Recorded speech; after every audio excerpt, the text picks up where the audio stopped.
حدیث درود پیش کیجیے اور پڑھیے اللہم صلی علی سیدنا شفیعنا حبیبنا مولانا محمد بارک وسلم صلو علیہ صلاۃ و سلام علیک یا حبیبی یا رسول اللہ صلی اللہ تعالی علیہ وسلم۔ علماء اور شعراء کی ایک لمبی فہرست ہے، اسی بیچ غلامی کی فہرست میں اپنا نام لکھانے کے لیے بھی تھوڑی دیر آپ لوگوں کے روبرو حاضر ہوں۔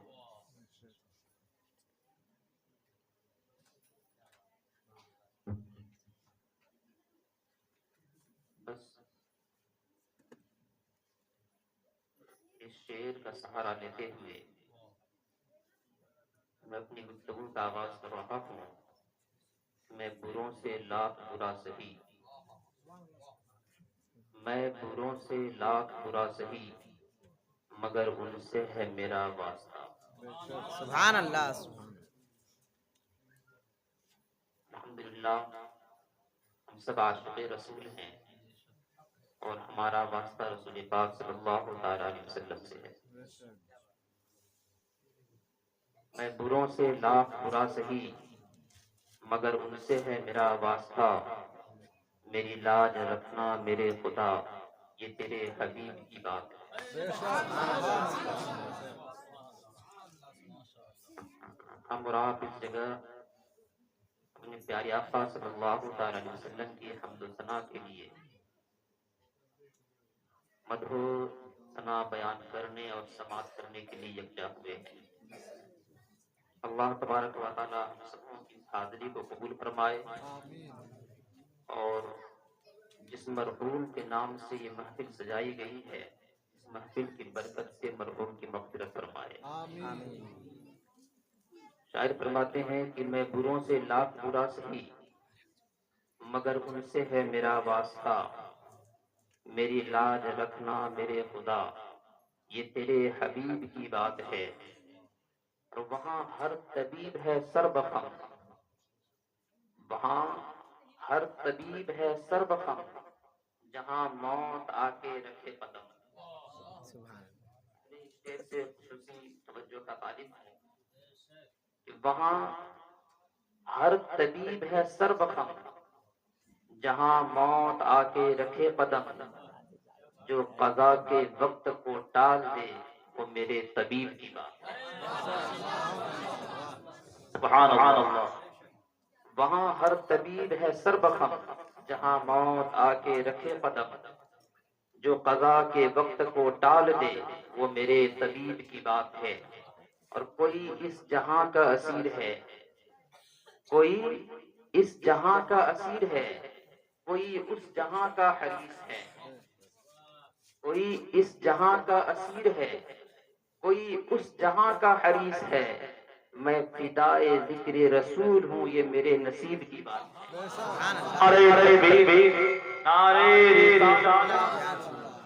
میں فدائے ذکر رسول ہوں، یہ میرے نصیب کی بات ہے۔ میں بروں سے لاکھ برا سہی، مگر ان سے ہے میرا واسطہ، میری لاج رکھنا میرے خدا، یہ تیرے حبیب کی بات ہے۔ عقیدت و محبت کے ساتھ حدیث درود پیش کیجیے اللہم صلی علی سیدنا حبیبنا مولانا محمد بارک وسلم صلو علیہ ثم قدمت لغد۔ ہر انسان کو چاہیے کہ وہ غور و فکر کرے، ہر انسان کو چاہیے وَلْتَنْظُرْ نَفْسٌ، ہر نفس کو چاہیے کہ وہ غور و فکر کرے، ما قدمت لغد، اس نے آنے والے کل کے لیے کیا بھیجا۔ کل کبھی آتا ہے،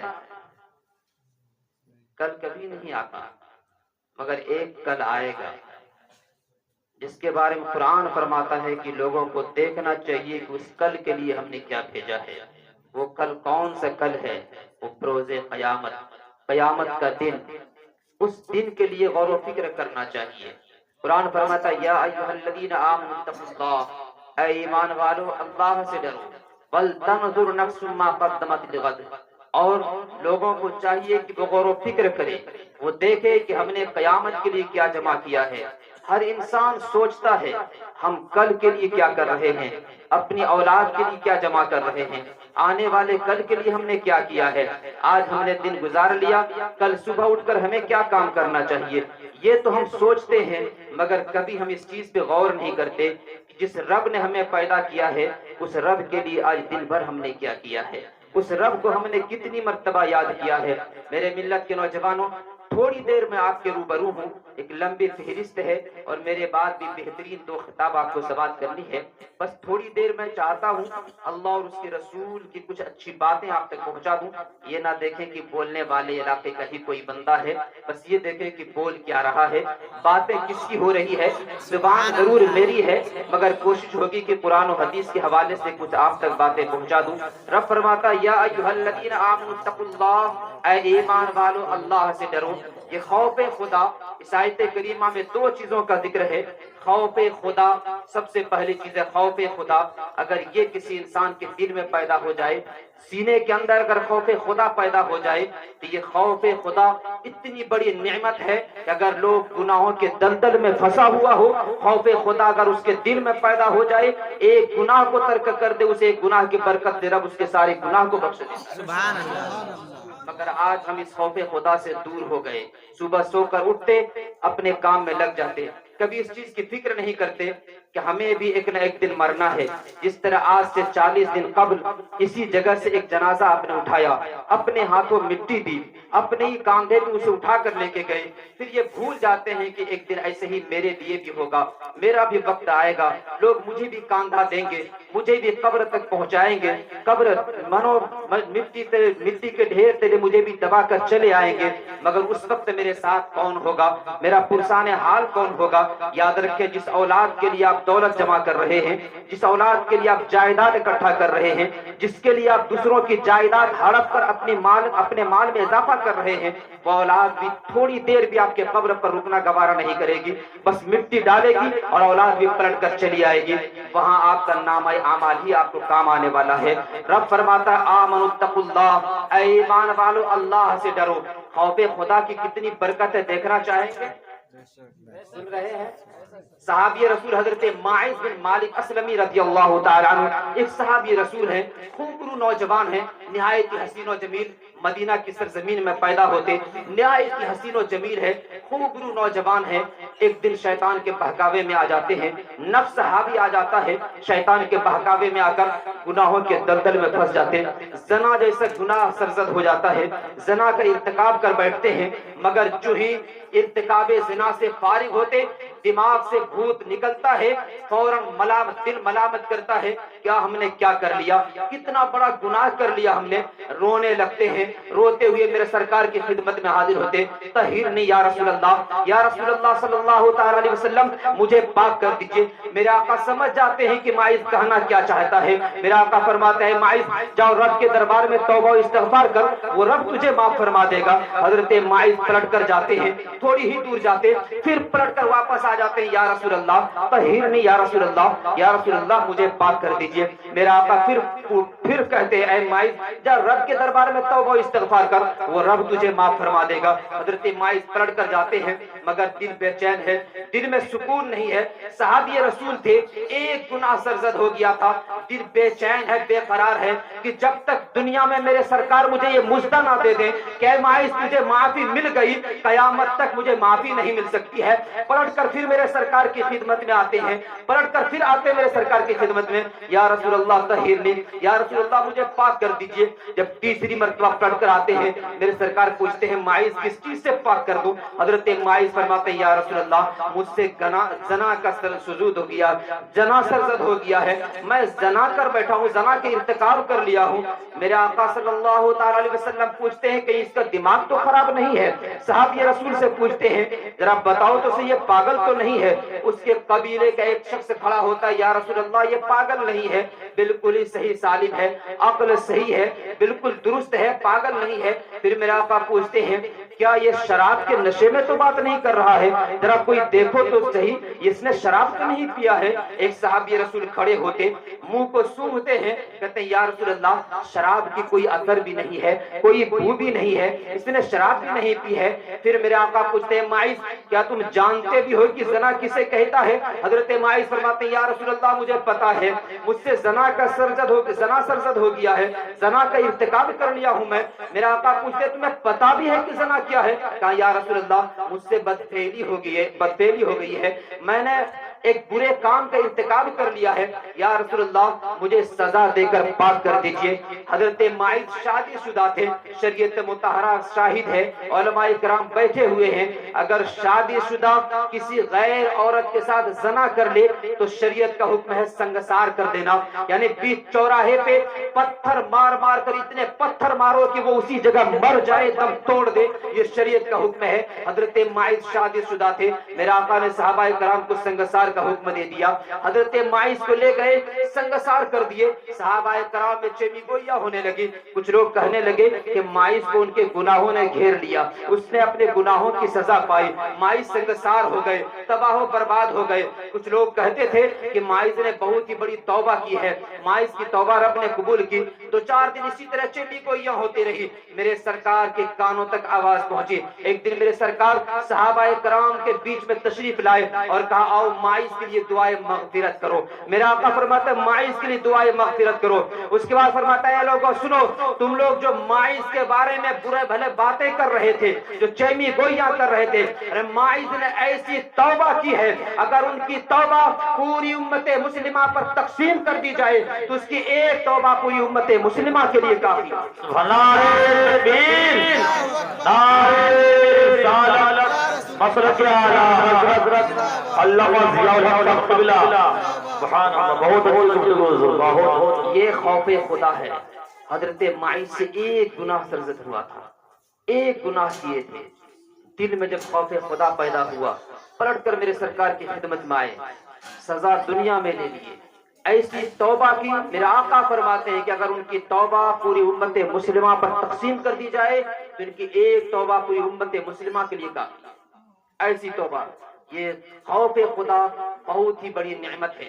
حضرت امام غزالی علیہ رحمۃ رضوان ایک واقعہ تحریر فرماتے ہیں بنی اسرائیل کا۔ حضرت امام غزالی فرماتے ہیں کہ بنی اسرائیل میں ایک عابد شخص تھا۔ عابد جانتے ہیں کسے کہا جاتا ہے؟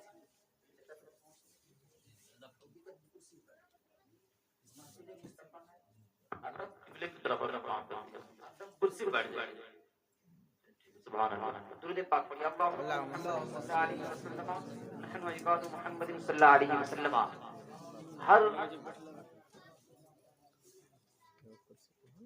ہر جگہ کے لیے کچھ نہ کچھ اصول ہوا کرتا ہے۔ آپ اگر کہیں پڑھتے ہیں، کلاس میں اگر بیٹھے ہیں تو وہاں پہ اصول ہوتا ہے۔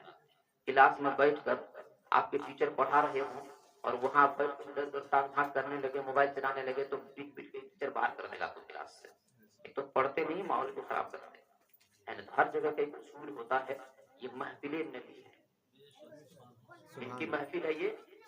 ہم لوگ جو یہاں بیٹھے ہیں، آپ بھی اس لیے نہیں بیٹھے ہیں حافظ عبدالعزیز صاحب کے یہاں کھانا کھلایا تو ہم مجبوری میں بیٹھے ہوئے ہیں۔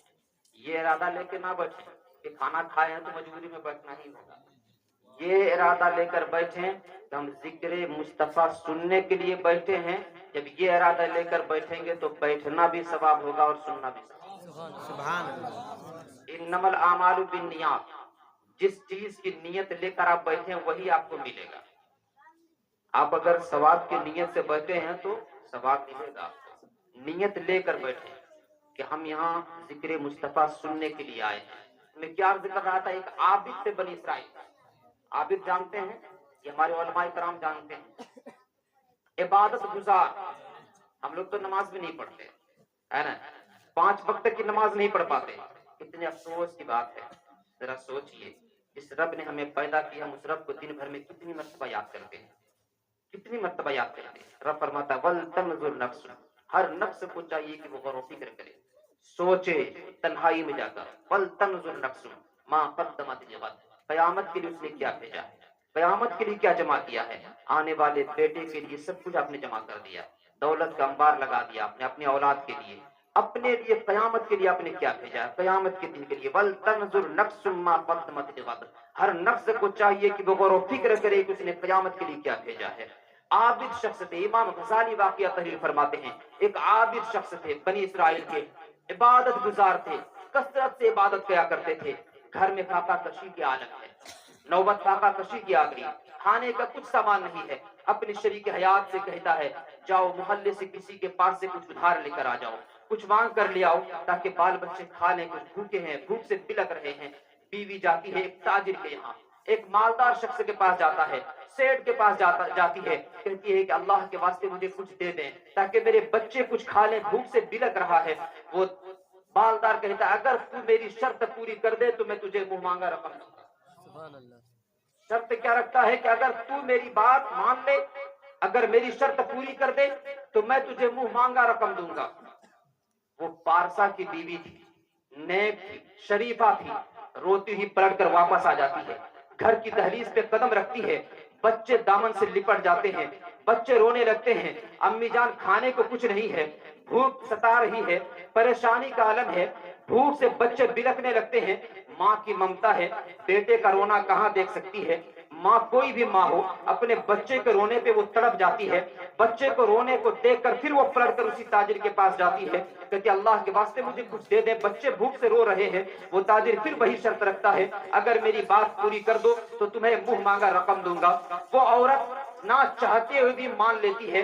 اب وہ تاجر اسے لے کر ایک تنہائی میں چلا جاتا ہے، ایک بند کمرے میں چلا جاتا ہے جہاں کوئی بھی نہیں ہے سوائے اس عورت اور اس تاجر کے، تیسرا کوئی بھی نہیں ہے۔ یہ دیکھتے ہی وہ عورت زاروں قطار رونے لگتی ہے۔ وہ مالدار پوچھتا ہے اے عورت بتا تو کیوں رو رہی ہے؟ یہاں تو تیرے اور میرے سوا کوئی نہیں ہے، مجھے دیکھنے والا کوئی نہیں ہے، ہم دونوں کے سوا تیسرا کوئی نہیں ہے، تو کیوں رو رہی ہے؟ وہ عورت کہتی ہے اے تاجر سن، میں تیرے خوف سے نہیں رو رہی ہوں، کسی انسان کے خوف سے نہیں رو رہی ہوں، اس رب کی ذات سے رو رہی ہوں، اس کے ڈر سے رو رہی ہوں کہ کل قیامت کے دن جب وہ رب مجھ سے پوچھ لے گا اے بندی بتا تو اس وقت کیا کر رہی تھی، تجھے تیرے دل میں کیا میرا خوف نہیں تھا؟ اس وقت میں اپنے رب کو کیا جواب دوں گا؟ جس نے مجھے پیدا کیا اس وقت میں اسے کیا جواب دوں گا؟ اس رب کے خوف سے میں رو رہی ہوں۔ اتنا سننا تھا۔ وہ مالدار کہتا ہے عورت جب اس مفلسی کے عالم میں تیرے دل میں اتنا خوف ہے تو مجھے تو اور زیادہ ڈرنا چاہیے۔ خوف خدا سے اس نوجوان نے فوراً گناہوں سے توبہ کیا، عورت کو بے شمار مال و دولت دے کر رخصت کیا۔ ادھر رخصت کرنا تھا، وقت کے نبی حضرت موسیٰ علیہ نبینا علیہ الصلوۃ والتسلیم کے پاس حضرت جبرائیل تشریف لے آتے ہیں۔ رب کا حکم ہوتا ہے جبرائیل جا میرے کلیم کو سلام کہہ دے اور کہہ دے کہ فلاں شخص کو میرا سلام پہنچا دے اور انہیں خوشخبری دے دے کہ میں نے ان کے گناہوں کو معاف کر دیا۔ سبحان اللہ۔ حضرت موسیٰ تلاش کرتے اس نوجوان کے گھر پہنچتے ہیں، مالدار کے گھر پہنچتے ہیں، پوچھتے ہیں آج تم نے کون سا عمل کیا تھا؟ حضرت موسیٰ علیہ نبینا علیہ الصلوۃ والتسلیم پوچھتے اس مالدار سے آج تم نے کون سا عمل کیا تھا؟ وہ مالدار کہتا ہے ہم نے کوئی عمل نہیں کیا ہے، بس ایک کام کیا ہے۔ پورا ماجرا کہہ کے سناتا ہے، بس ایک کام کیا ہے، ایسے گناہ کو میں نے چھوڑا ہے خوف خدا کی وجہ سے جس گناہ کے کرنے پر میں قادر تھا۔ اب وہ مالدار کہتا ہے جس گناہ کے کرنے پر میں قادر تھا مجھے روکنے والا کوئی نہیں تھا، نہ کوئی انسان تھا، نہ چرند و پرند، کسی کا وہاں وہم و گمان بھی نہیں تھا، کوئی نہیں تھا مجھے روکنے والا سوائے ہم دو تھے، ایک میں تھا ایک عورت تھی۔ میں گناہ پر قادر تھا، میں گناہ کر سکتا تھا، مگر رب کے خوف سے، اللہ کے خوف سے میں نے بس اس گناہ کو ترک کر دیا جس گناہ کے کرنے پر میں قادر تھا۔ اس ایک عمل کی وجہ سے رب نے میرے سارے گناہ کو معاف کر دیا۔ یہ خوف خدا کی برکت ہے، یہ خوف خدا کی برکت ہے۔ آپ کبھی بھی خوف خدا میں ایک گناہ کو ترک کر کے تو دیکھیے، گناہ کو چھوڑ کے تو دیکھیے۔ خوف خدا جب دل میں آ جائے تو اس وقت اگر آپ سے کوئی گناہ سرزد ہو جائے اس کے بعد یقیناً دل ملامت کرتا ہے۔ کبھی آزما کے دیکھیے گا، یہ دل بہت ہی بڑا فیصل ہے انسان کا، بہت ہی بڑا فیصل ہے۔ جب آپ سے کوئی غلط کام ہو جائے یہ دل فوراً کھٹکتا ہے، دل کھٹکتا ہے، یہ فوراً دل ملامت کرنا شروع کرتا ہے کہ ہم نے کیا کر دیا، یہ غلط کام ہے۔ جب ایسا خیال آ جائے تو فوراً توبہ کرنا چاہیے۔ اگر آپ خوف خدا کی وجہ سے ایک گناہ کو ترک کرتے ہیں ایک گناہ کو چھوڑتے ہیں تو ایک گناہ کے چھوڑنے کی وجہ سے ممکن ہے رب آپ کے سارے گناہ کو معاف فرما دے. وہی امام غزالی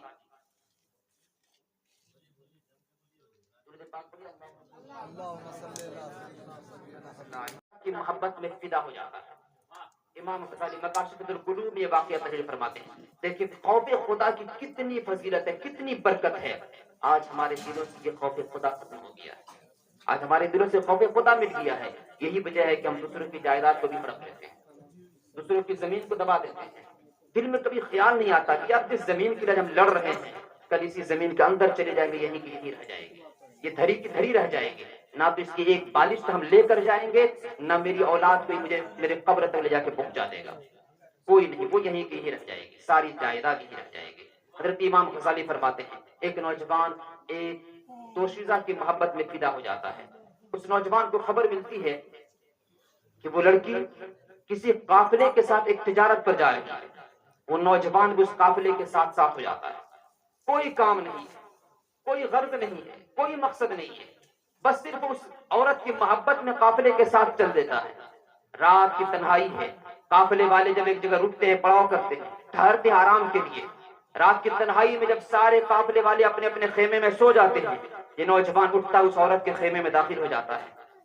عورت کے خیمے میں داخل ہو کر کہتا ہے اے عورت، میں صرف تیری محبت میں اس قافلے کے ساتھ آیا ہوں، مجھے کوئی کام نہیں ہے، کوئی غرض نہیں ہے، صرف تیری محبت میں اس قافلے کے ساتھ آیا ہوں. عورت کہتی ہے جاؤ ذرا دیکھ کے تو آؤ، قافلے کا چکر لگا لو، کوئی جاگ تو نہیں رہا ہے، کوئی ہمیں دیکھ تو نہیں رہا ہے. وہ نوجوان بڑا خوش ہوتا ہے کہ عورت ہم سے راضی ہو گئی. پلٹ کر پورے قافلے کا چکر لگاتا ہے، پورے خیمے کا چکر لگاتا ہے، دیکھتا سارے لوگ سو رہے ہیں. پلٹ کر آتا ہے، کہتا سارے لوگ سو رہے ہیں، بے خبر ہے، پورے قافلے میں کوئی ہمیں دیکھ نہیں رہا ہے، کوئی جاگ نہیں رہا ہے.